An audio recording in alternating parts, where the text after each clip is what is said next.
The big talking point during Friday practice at the Hungaroring was F1's slowest team, or shall I say, what was F1's slowest team? Because Aston Martin, John Noble, have brought a huge upgrade, a big boost in performance expected.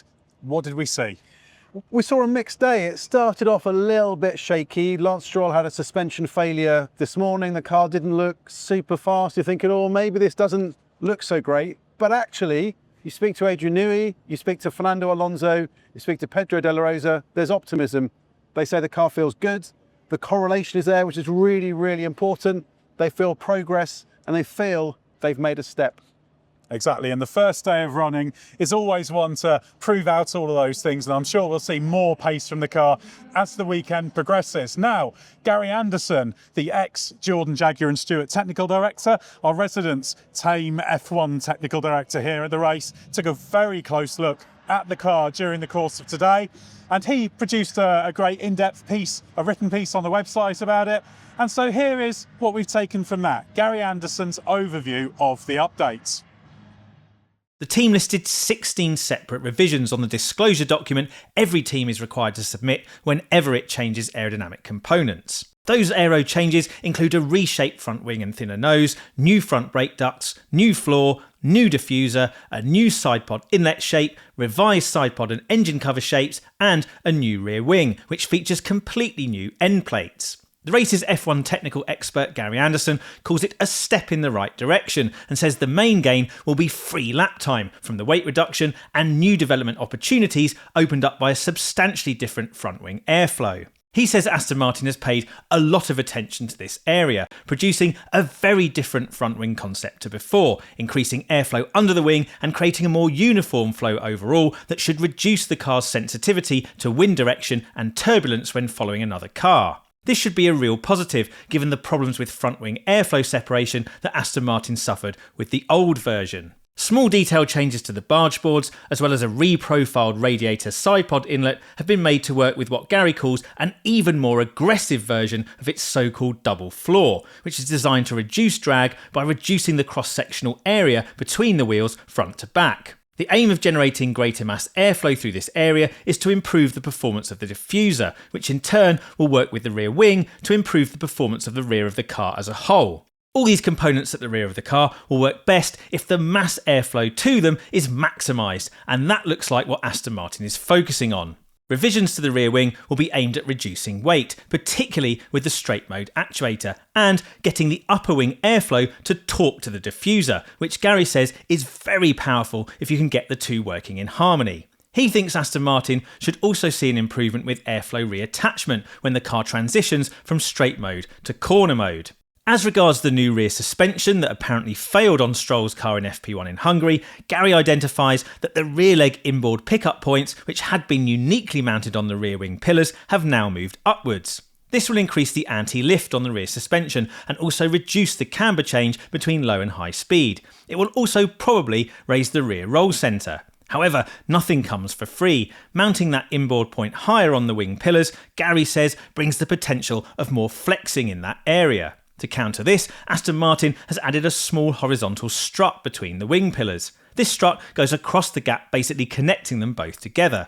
This will help when the load is equal across the upper wishbone, under acceleration and possibly braking, but that seldom happens when the car is in a corner, and it is then that the loads are at their highest. The bit Aston Martin hasn't changed, the front suspension, is the bit Gary would question. When the car launched back in January, he felt there wasn't enough anti-dive built into the design, and that remains the case, which suggests Aston Martin either doesn't believe in increasing it or found it too difficult to change mid-season. Gary expects Aston Martin to leapfrog the new Cadillac team as it makes further steps with the car, first at Zandvoort with a new Honda engine in the Mix 2, and then maybe with further updates planned for Baku, according to Newey. If things go really well, maybe the struggling Williams and Haas teams could also be picked off, but that would merely return Aston Martin to roughly where it was before the regulations changed. Taking the next step after that will be much more difficult.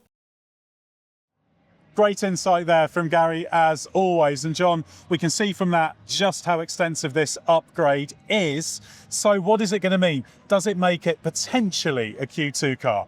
I think the potential is there. I think the problem is Aston Martin were never going to live up to the hype and expectation around here. I think only a Fernando Alonso victory would have been, wow, this is amazing. That was never going to happen. I think they're looking at this as a first step.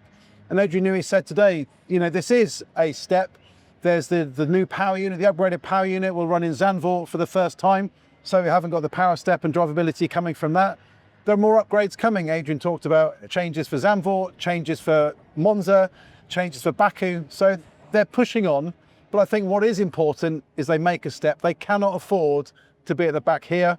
They say they want to be in the fight. And looking at today, they look to be in the fight. Fernando Alonso's best time, he ended up 19th, but there was a lap disallowed for track limits. It would have been a 21.3, which would have split the Williams. And if you're splitting the Williams, you're fighting in Q2. And I think they would be happy if they get into Q2 here. Well, Aston Martin has been in Q2 rather, once this season. That was SQ2 for sprint qualifying in Canada. All the rest, it's Q1 eliminations all the way. One interesting thing, I was watching on board with Fernando Alonso throughout the whole day pretty much, but straight away I could hear some interesting oscillations, vibrations in the power unit. Alonso then reported that in over the radio. It was there all through FP1.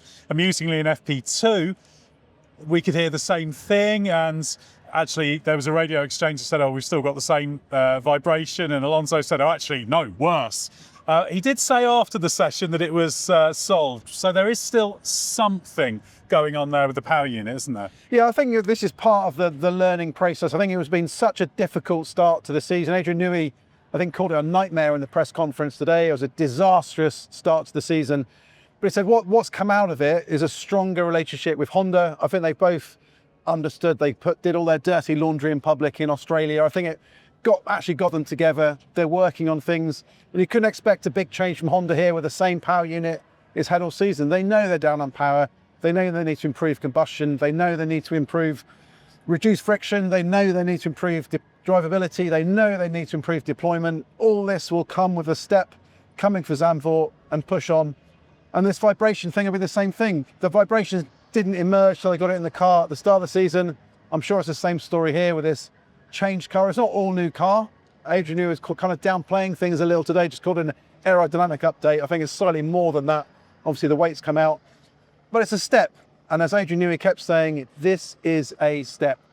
The car looks a little bit more responsive as well. Watching the onboards, Fernando Alonso was kind of adjusting the front wing level. At one stage, he wanted a little bit more rear end grip. So they're starting to explore it, starting to fettle it. And I think there's a real feeling that this isn't going to mean Aston Martin's season is totally transformed, but they were over a minute behind Cadillac last week in Belgium. And now there's a real sense that at least they've got something to work with, something they can go racing with, and crucially, something they can build on in the upcoming races. I think that's the really important thing. And Fernando Alonso today, very, very quickly, and when he spoke in the media pen earlier, his first reference was correlation. That they found on the track here matches what's in the factory. That is the foundation of success in Formula One. You see it with teams up and down the grid. Get the correlation right. It delivers on track what your factory's telling you. You can build from that. You can push forwards. You can make improvements. It gives you a platform to drive things forward. That's what Aston Martin need more. Q2, yes, is important, but what it is absolutely 100% essential is that correlation, that understanding and that belief.